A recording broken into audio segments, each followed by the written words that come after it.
L'Hôtel-Dieu d'Arthabasca est au cœur de la collectivité depuis des générations. Aujourd'hui, il se transforme pour mieux répondre aux besoins de la population.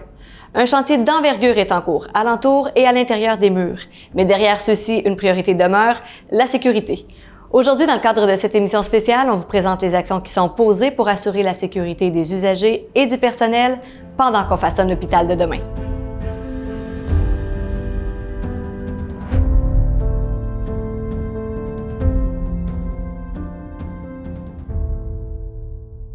Dans un hôpital, des travaux, ça représente un enjeu majeur pour la prévention des infections. Dès le départ, des mesures sont planifiées puis intégrées à ceux-ci. Et pour bien comprendre ce que ça représente, on fait le point avec Mme Caroline Labrec, qui est chef des services PCI. Bonjour. Bonjour. C'est quoi ça exactement des mesures PCI?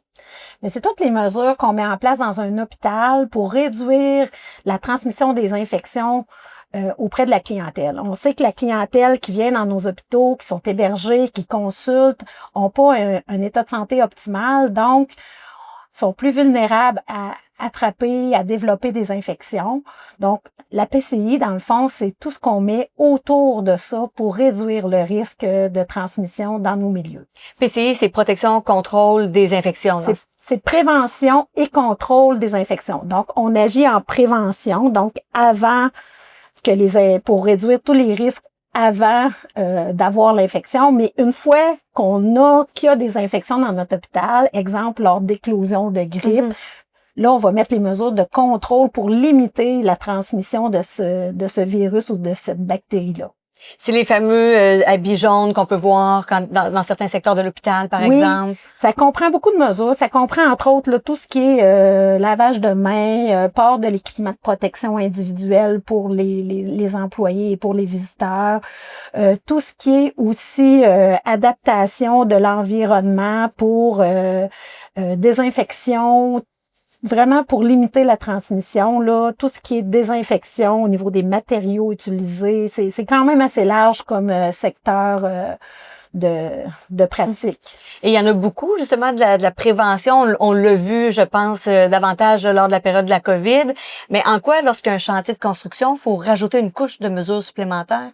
Oui, ben dans un chantier de construction, il y a des infections qui peuvent être transmises par la poussière, des fois il y a des bactéries dans les murs. Exemple, là, si on a un mur avec qui a un ancien dégât d'eau qui a eu lieu, donc il peut avoir eu développement de moisissure. Donc à partir du moment où on détruit ce mur-là, ben il peut avoir les moisissures peuvent s'en aller dans l'air, donc peuvent être respirées par la clientèle, ça peut provoquer des pneumonies, donc ça peut aussi créer des infections de plaies. Donc, dans un chantier de construction, c'est tout ça qu'on veut éviter. On veut éviter, dans le fond, que ces bactéries-là, que ces virus-là soient respirés par la clientèle ou que ça contamine aussi du matériel de soins à proximité. Donc, c'est un rôle très stratégique que vous jouez dans le chantier parce que, de ce que je comprends, vous êtes impliqué dès le départ, avant même qu'on commence les travaux. Mais là, quand on parle de démolition, de surprises aussi qui peuvent survenir, c'est qu'on est impliqué vraiment à tous les niveaux du chantier. Oui, on est impliqué dès le départ. Puis c'est un travail vraiment de collaboration, là. C'est pas juste nous, là. On travaille beaucoup, beaucoup avec les chargés de projet, avec les chefs d'unité de soins aussi, les gestionnaires. Dans le fond, à la première étape, c'est qu'on est dans la planification. Donc, on va regarder les plans avec les chargés de projet pour s'assurer que toutes les mesures de prévention soient là selon les normes qui existent. Donc, ça veut dire quoi? Ça veut dire qu'on va regarder est-ce qu'il y a suffisamment de postes de lavage de mains pour le personnel une fois que l'unité va être ouverte. Donc, on va regarder stratégiquement où est-ce qu'on va mettre les postes de lavage de mains. On va regarder les utilités souillées, les utilités propres. On va regarder aussi les trajectoires pour les déchets, pour le propre et le souillé. On va s'assurer aussi qu'il y a assez de locaux pour entreposer le matériel propre aussi. Donc, c'est toutes des choses qu'on va regarder au niveau de la planification. Une fois que cette planification-là est faite, là, il y a comme une petite période où est-ce qu'on n'est pas interpellé, mais là, après ça, on doit donner nos recommandations pour l'entrepreneur dans l'objectif avant les travaux. Donc là, c'est là qu'on va on va parler de mettre des cloisons au niveau des travaux pour s'assurer que la poussière sorte pas de la zone de chantier. Ça, on en voit déjà beaucoup, là, sauf erreur, dans l'hôpital depuis le début. Oui, présentement, il y en a beaucoup de cloisons qui sont présentes, étant donné justement les travaux qui sont commencés. Donc, dans ces cloisons-là, il y a aussi souvent l'autre côté de la cloison, chose que vous voyez pas, il va y avoir un appareil qui va faire une pression négative pour s'assurer vraiment que la poussière reste à l'intérieur du chantier puis qu'elle sorte pas. OK. Donc, ça fait partie aussi des choses qui sont en place. On va regarder aussi, souvent vous allez voir un petit tapis bleu autocollant à la sortie. Ça aussi, c'est pour s'assurer que les travailleurs, quand ils sortent de la zone de chantier, ne salissent pas, dans le fond, l'environnement là, qui est utilisé par la clientèle. Donc ça, c'est les mesures qui sont déployées une fois qu'on passe en mode construction, si on veut, démolition-construction. Est-ce qu'il y a une équipe qui est chargée de faire une surveillance, en quelque sorte, de ces oui, mesures-là? on passe souvent sur les chantiers, on va regarder si tout est en place, on va s'assurer de faire les correctifs si jamais on voit qu'il y a des petites choses de décoller, des portes qui sont pas fermées, on va s'en assurer. Par contre, c'est une responsabilité qui appartient à tous, donc autant le chargé de projet quand il fait ses visites de chantier, si jamais il voit des choses en lien avec la prévention des infections, c'est aussi leur responsabilité. C'est quoi la boucle complète? C'est-à-dire qu'une fois là, vous avez installé des cloisons, les travaux sont en voie de se terminer. C'est quoi la suite pour dire, maintenant, on peut rendre aux usagers ou rendre au personnel le local dans un état qui est sécuritaire? Une fois que les travaux sont terminés, là, notre travail, nous autres, c'est de s'assurer que ce soit d'une propreté impeccable et aseptisé avant l'utilisation par la clientèle. Donc là, c'est là qu'on va se coordonner avec les gestionnaires, puis surtout avec l'hygiène et salubrité. Il y a un premier... Dans le fond, il y a un premier nettoyage qui est fait par l'entrepreneur avant de retirer les cloisons. Donc, c'est quand même très, très propre quand on retire les cloisons.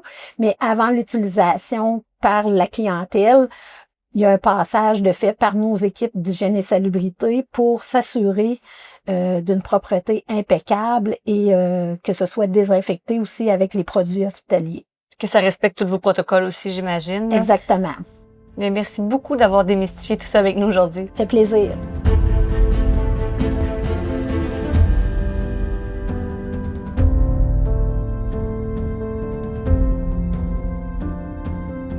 Au-delà des infections, la sécurité globale est une priorité sur le chantier. Circulation, accès et cohabitation avec un hôpital en activité, ça demande une vigilance constante.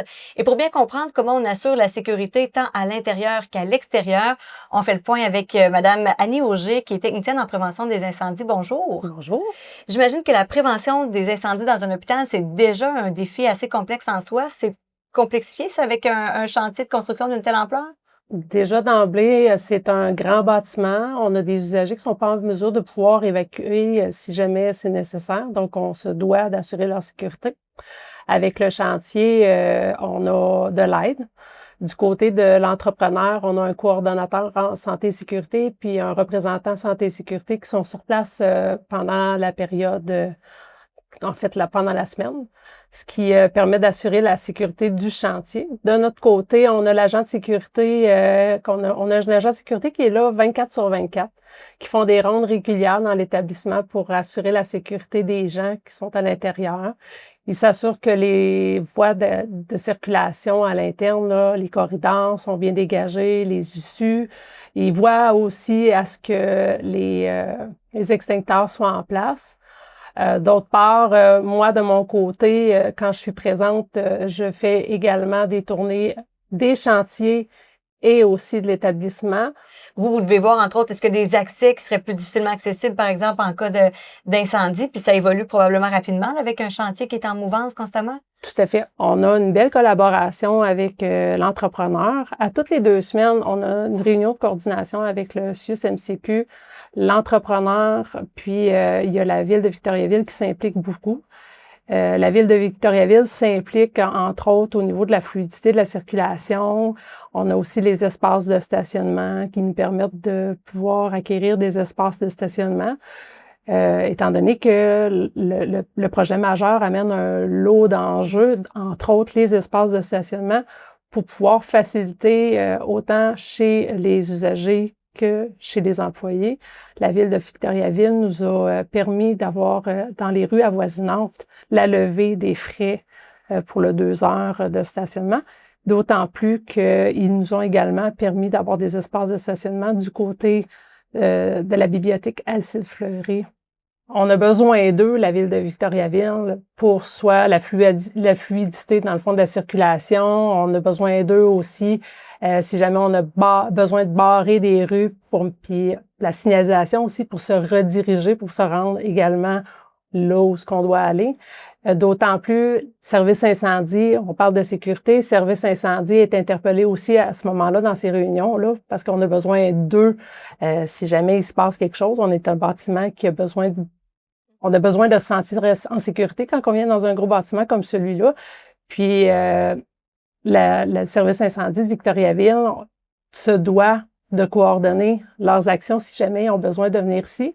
Puis, ayant à l'occasion des voies de circulation, des rues qui sont barrées, eux doivent revoir leur stratégie pour pouvoir venir ici si jamais ils ont besoin de procéder à une situation d'urgence.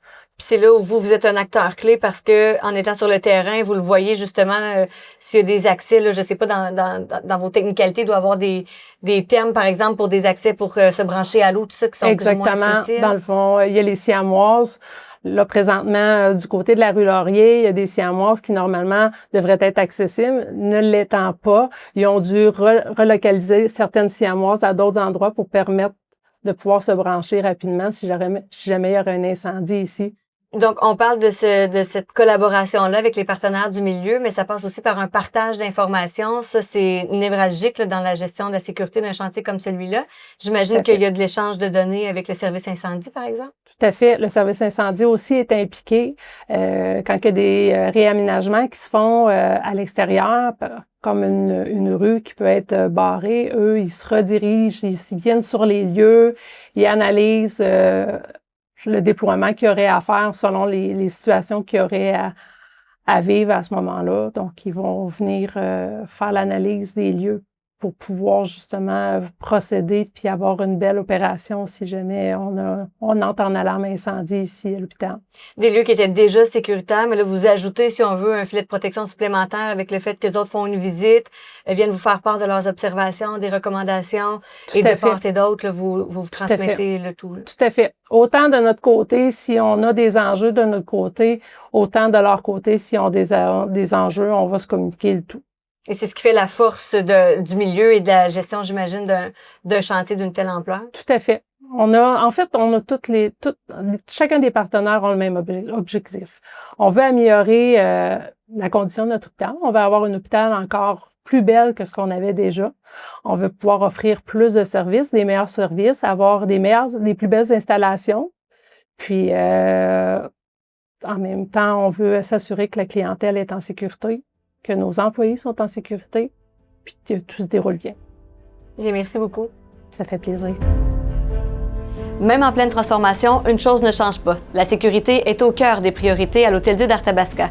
Chaque détail est pensé pour assurer la sécurité des usagers, du personnel et de toute la collectivité tout le long des travaux. Nous vous invitons à suivre l'évolution de ce chantier et, si vous le pouvez, à soutenir la Fondation qui contribue à ce projet d'une grande envergure au bénéfice de toute la communauté. Merci d'avoir été des nôtres.